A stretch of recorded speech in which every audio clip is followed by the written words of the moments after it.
دعوت تبلیغ کا یہ عظیم کام جس نے پوری دنیا کے اندر الحمدللہ اس امت کو بچا لیا، بہت بڑی تعداد میں اللہ کے بندوں کو کلمہ نماز کی توفیق ہو گئی۔ لوگ حضرت مولانا الیاس رحمۃ اللہ علیہ کی قربانیوں کو یاد کرتے ہیں اور بلا شبہ یاد کرنا چاہیے، لیکن میں اکثر کہا کرتا ہوں کہ عورتوں کا جسم جس طرح پردے میں رہتا ہے اسی طرح ہماری خواتین اسلام کی قربانیاں بھی اکثر پردے میں رہتی ہیں۔ یاد کرو وہ دن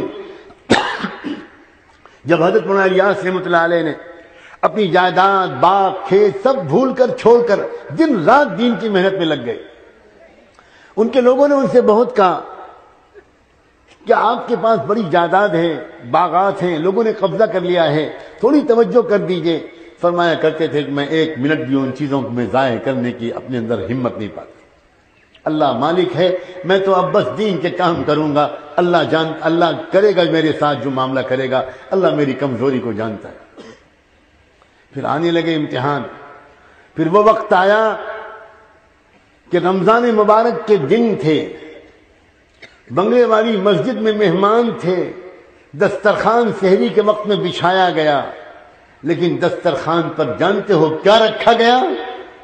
کھانے پینے کے لیے کوئی چیز نہیں تھی۔ وہیں پر ایک پیڑ لگا ہوا تھا جس میں گولر کا پھل نکلتا تھا۔ گولر کا پھل کوئی انسان نہیں کھا سکتا، یہ صرف بکرے کھاتے ہیں۔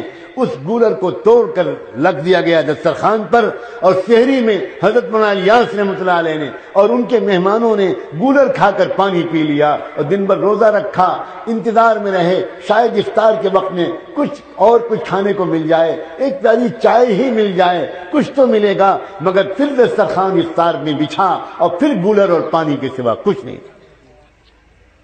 جب ایسے دن گزرنے لگے تو حضرت مولانا الیاس نے ایک مرتبہ اپنی بیوی سے کہا، ان کی بیوی اچھے رئیس خاندان کی تھی، اور ان سے کہا کہ دیکھو مجھے لگتا ہے اب میری قسمت میں تو یہی سب لکھا ہے، میں نہیں چاہتا کہ میری وجہ سے تم کو تکلیف پہنچے، میں خوشی خوشی تم کو آزاد کر دوں گا، کوئی تحفہ دے سکوں گا تو دے دوں گا، تم کو طلاق دے دوں گا، تم چلی جاؤ اپنے میکے واپس، اور پھر عدت گزارنے کے بعد میری دعا ہے کسی کھاتے پیتے انسان کے ساتھ تمہارا نکاح ہو، تم یہ تکلیف کب تک برداشت کرو گی؟ حضرت مولانا الیاس کی اہلیہ خاموش نہیں، ایک لفظ نہیں بولی، اٹھی اور کوٹری کے اندر گئیں، اور ایک پوٹلی انہوں نے چھپا کر رکھی تھی، اس میں کچھ زیور تھے اور کچھ روپے تھے، وہ لائیں اور لا کر ان کے قدموں پر رکھا اور کہنے لگی مجھے اپنے گھر سے اپنے قدموں سے جدا مت کیجئے، یہ جو کچھ ہے میں حاضر کرتی ہوں، سلام ہو اس اللہ کی بندی پر، سلام ہو اس کے عزم و قربانی پر، کیا پتا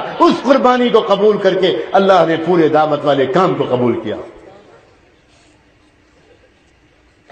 علماء کرام کیوں نہیں جانتے اور یاد رکھتے اس واقعے کو؟ وہ یاد کرتے ہیں حجت الاسلام حضرت نانوتوی رحمۃ اللہ علیہ کو۔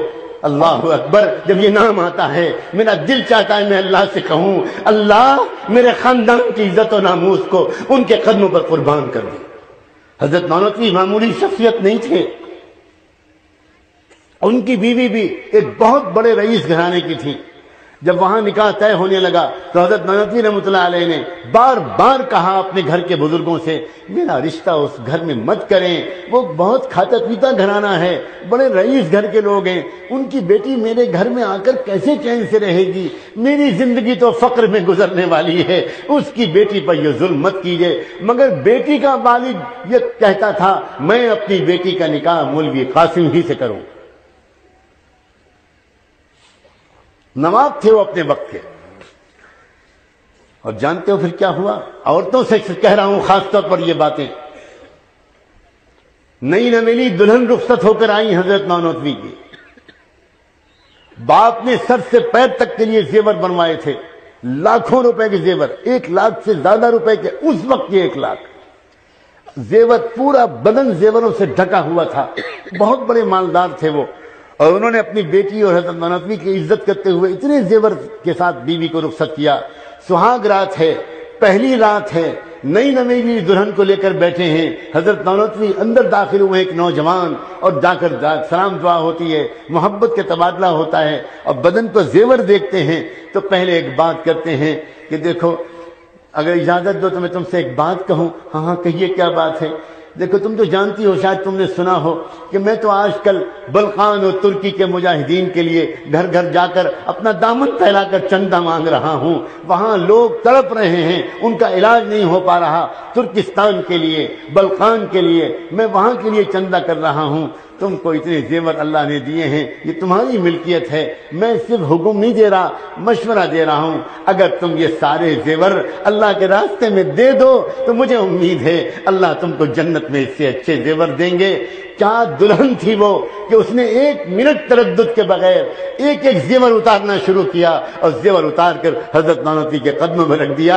آپ کا احسان ہوگا، اس کو اللہ کے راستے میں خرچ کروا دیجیے۔